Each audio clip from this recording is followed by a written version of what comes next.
Dragon Ball The Breakers has changed the release of Dragon Ball games forever, and a lot of you guys haven't even noticed this. And to be honest, it's actually not just Dragon Ball The Breakers, but it's been Dragon Ball games in general for like the last couple years. You know, a lot of you guys are expecting us to get the same formula every single year, and it hasn't been the case in a very, very long time, if you think about it.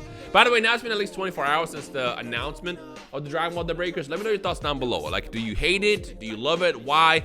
I want to have an open conversation with the people at the start of this video in regards to this upcoming game and what you think about it. And by the way, I also saw a lot of discussion talk about like, oh, this is not the main game for the year. We're gonna get something else. No, this is the only game we're getting next year.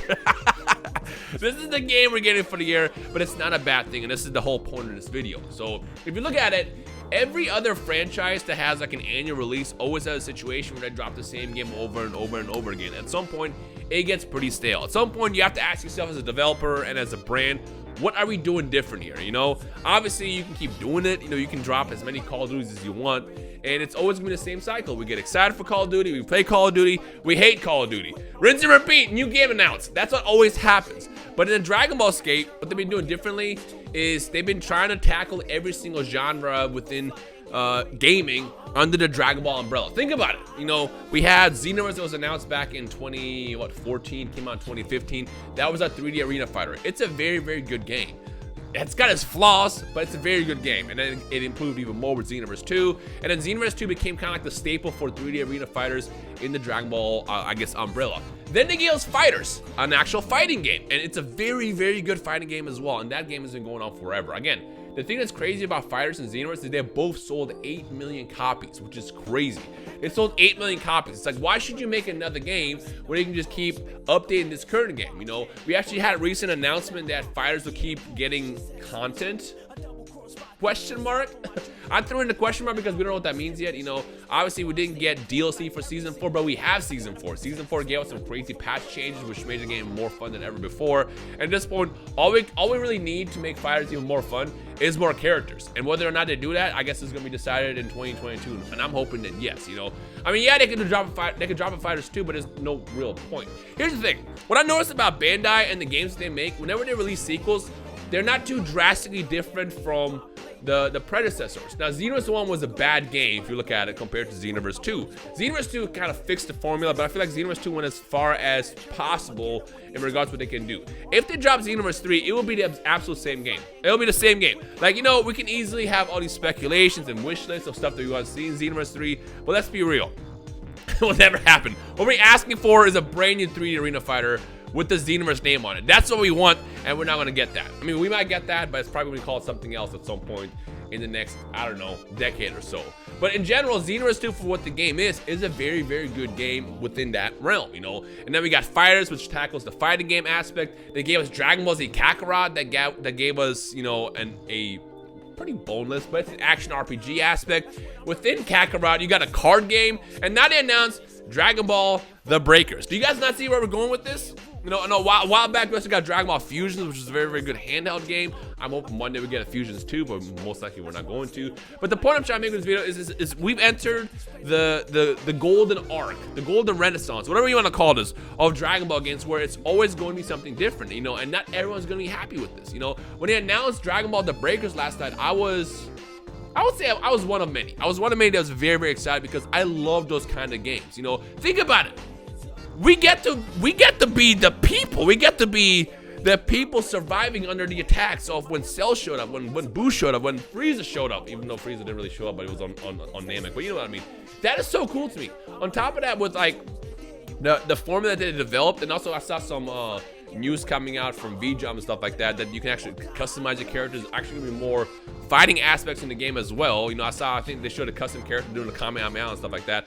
They're gonna add all that stuff into these kind of games, and I think that's very, very cool. You know, as long as you kind of keep adding elements of games that we liked in the past, and you keep developing, you know, unique experiences, I think it's a very, very healthy thing for Dragon Ball games. And what I also noticed is instead of dropping, you know, a sequel that could take forever. They're gonna keep updating Xenoverse again, and that's why they're probably doing it. That's probably what they're doing here, you know? They're gonna drop more DLC in 2022. They're gonna keep dropping free DLC. They're gonna keep expanding these games. You know, if fighters end up getting the same treatment, we're gonna be in this place where these games will go on forever, and that's not a bad thing because we like these games. That's the thing, we enjoy these games, you know. And now they're adding something else to the mix that might be a lot of fun.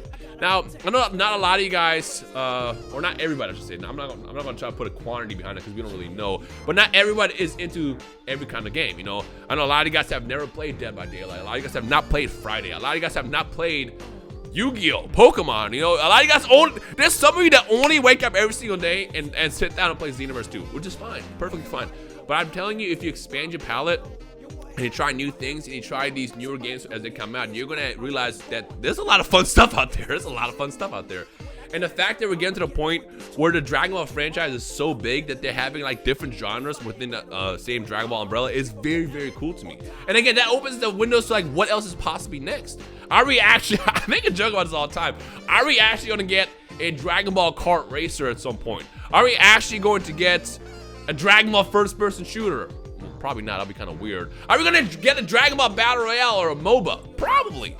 And when those games get announced, if and when, most likely when, because at this point I feel like they're going to do it, that's not going to be a bad thing, because at that point it shows you how far the Dragon Ball IP has come. And that thing to me is like one of the most coolest things I've ever seen within, you know, the Dragon Ball fandom. You know, like looking back at it, I've been in the Dragon Ball YouTube game for so long. I remember back, you know, back in my day, you know, every single year it's like, oh, what's the next game? What's the next game? The game comes out, we play it, we're done with it. You know, I'll never forget, I was so excited with Battle of Z coming out because that was the first Dragon Ball game in a while. And I was so hyped to play it. I played it for like a week and I realized, wow, this game sucks. I didn't like it, but someone else did, you know. That game gave us the aspect of party matches, like 4v4 and stuff like that, and that was pretty cool. And then they followed up with Xenoverse, and then it turned into like, all right, what's next? What's next? What's next? And the fact that we don't have to worry about it always being the same game is kind of exciting to me, but it's also a con. You know, the con obviously being if the game sucks, well then it's like, all right, cool.